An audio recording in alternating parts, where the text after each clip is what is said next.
láti sáré gbé ẹ níbẹ̀ látẹnu Sheikh Ismail ọmọ Barahama agbára àdúrà ọmọ ìyá mi tó láǹfààní àti wo fídíò mi má gbé kúrò ń bẹ̀ o kó o lè rí àǹfààní ṣe níbẹ̀ tó o bá wo kókò yìí wo bó ti tẹ́ káàkiri wò ó bó ti pọ̀ tó yìí mo gbà á ládùúgbà fún ẹ ní òní oríire tí ó pọ̀ jaburata ọlọ́run sábà ń fi ta ẹ lọ́rẹ má jẹ́ kí wọ́n torí ìrẹ́ra kó sí nínú ọdún yìí nínú oṣù yìí má jẹ́ kí wọ́n kọrin ìdágbére fún ẹ mo gbà á ládùúgbà fún ẹ àánú kó ṣẹ́kù fún ẹ kí oṣù yìí tó parí àánú kó ṣẹ́kù fún ẹ nínú ọdún yìí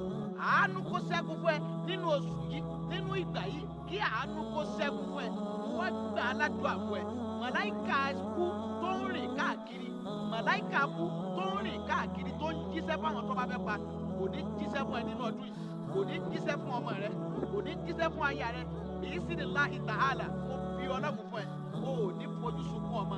o ò ní gbọ́mọ rẹ sí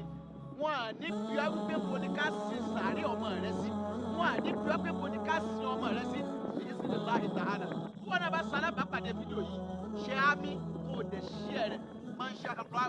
la quwwata illa billah Masha Allah.